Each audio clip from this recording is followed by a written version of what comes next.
Como estruturar o seu Instagram de arquitetura para atrair mais clientes? Muitas vezes as suas redes sociais não estão comunicando o cliente ideal porque eles podem estar indo até lá para validar o seu trabalho e não se agradando com o que vê, sem um conteúdo realmente atrativo. Então no vídeo de hoje eu vou mostrar para vocês uma estrutura para a gente conseguir aí ajustar alguns pontos, principalmente no seu Instagram, para realmente ficar com uma cara mais de venda, mais posicionado e o seu cliente ideal, quando entrar na sua rede social, se agradar com o que está vendo. Então, o primeiro passo é você ajustar a sua bio, porque é a primeira coisa que o cliente vai ver quando entrar na sua rede social. Vai ser realmente o que está escrito na sua bio. Então, você precisa deixar muito claro o que você faz e para quem você faz. Por exemplo, projetos residenciais para famílias, projetos residenciais e comerciais. Enfim, você pode ter um slogan ou realmente o que você faz, o seu nicho específico de trabalho.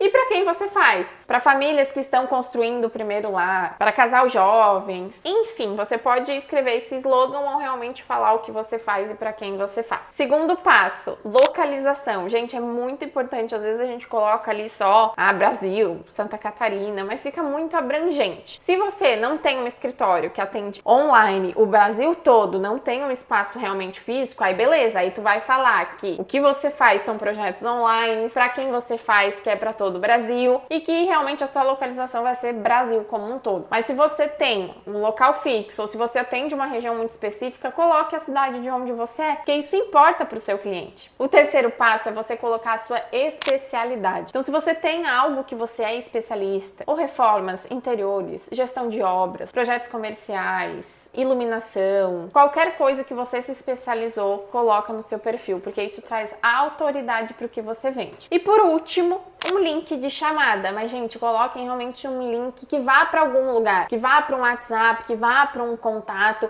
e não que o cliente tenha que anotar o seu número, sair dali e te chamar em outro lugar. Então, coloque essa indicação de chamada e coloque o link ou para o WhatsApp diretamente ou para um site, enfim, o que você achar melhor. Mas tem um link ali que dê para clicar e a própria página redireciona direto para esse contato. Depois de ajustar toda a bio do seu Instagram, você vai um pouquinho mais para baixo e vai ajustar os seus destaques. Gente, é primordial, porque muitas vezes a gente deixa isso esquecido, mas é primordial a gente fazer uma limpa e alimentar os nossos destaques periodicamente. Por quê? Porque quando a pessoa vai entrar no seu perfil pela primeira vez, ela vai olhar os seus destaques. Pode ser que os seus seguidores não olhem, porque eles vão te acompanhar diariamente e vão ver os conteúdos que você posta nos stories e no feed e não entre no seu perfil diariamente. Mas quem tá ali, que é novo, eles vão olhar. É a primeira coisa que eles vão olhar. Então ali precisa ter conteúdos recentes, conteúdos atrativos, eles precisam entender quem é você e o que você faz e quais são os seus projetos. Então padronize, coloque o portfólio dos seus projetos, coloque processos de projeto, diários de obra por ali, porque ele gosta, ele vai se identificar com aquele tipo de conteúdo e ele vai ver que você faz aquilo. Depoimentos de clientes, é muito legal quando a gente tem um feedback, realmente um vídeo que você recebeu de um cliente, coloca por ali. Ele pode ou não ter capa, isso também não tem certo ou errado, mas deixe ele visualmente atrativo. E depois de ajustar todos os destaques, vamos ao feed. E o que a gente pode estar postando no feed? O primeiro passo, e eu sempre falo, é o que eu faço aqui no meu escritório, é realmente identificar o que eu gosto de ver sobre assuntos de arquitetura. Eu sei que eu sou arquiteta, então eu gosto de ver uns conteúdos um pouco mais técnicos, mas pensando no meu lado, se eu fosse leiga, se eu não quero aí pensar em trabalho e tudo mais, eu quero ver posts que eu curto e que eu gosto. O que eu faria? Se eu fosse contratar um profissional, por exemplo, qual profissional eu contrataria? Então, primeiro de tudo, você precisa ter conteúdos que mostrem esse diferencial, porque vai ser isso que vai fazer o cliente te contratar. Você mostrar esse diferencial. O que seria um diferencial? Realmente a sua entrega, se é uma entrega exclusiva, se são projetos exclusivos, se você faz uma entrega completa, desde projeto até ambientação e entrega das chaves. Então você vai identificar o que é o seu diferencial e você vai gerar conteúdo em cima disso. Uma dica muito importante aqui para essa hora dos conteúdos e do feed é evitar conteúdos com linguagens muito técnicas, porque a gente não quer atrair outros arquitetos, tá?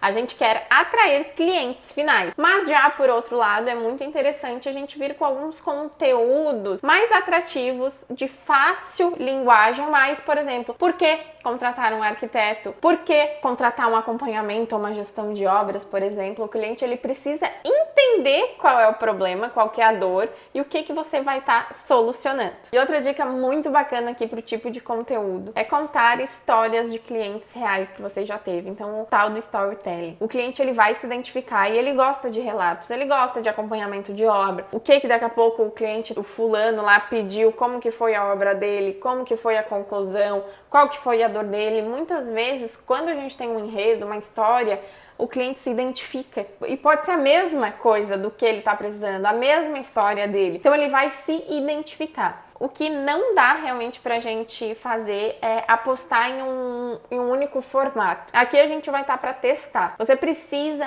ir fazendo esses testes, identificando o que seu público gosta de ver, porque aqui não tem nem certo nem errado. A gente precisa diversificar formatos, diversificar tipos de conteúdo e entender realmente o que alcança mais o nosso cliente ideal ou não. E quais são os erros mais comuns que aparecem por aí? São realmente fazer conteúdos que vende para arquiteto e não para o cliente final, que não é esse o intuito. Então evitar realmente esses conteúdos técnicos, esses conteúdos de dicas gratuitas que vai estar auxiliando o arquiteto e não o cliente. E também fingir que sua rede social, seu Instagram é só um portfólio de faculdade, só com fotos de render, só com projetos estáticos. Isso não atrai muito o teu cliente final, isso não comunica da melhor maneira. As redes sociais são pra gente trazer essa conexão com o nosso cliente. Então a gente precisa ter essa diversidade de postagens e testar, porque sem os testes a gente não tem as métricas e não tem essas análises. Então faça tudo isso que eu comentei aqui nesse vídeo, vai pra bio, vai pros destaques e programe o seu feed, que você já vai ver como essa mudança já vai ficar muito clara no seu perfil. E se você gosta desse tipo de conteúdo relacionado à arquitetura, continue nos acompanhando, porque por aqui no canal tem vídeo toda semana. Então se inscreve, não perde nenhum vídeo e nos acompanhe também na nossa rede vizinha. Até a próxima!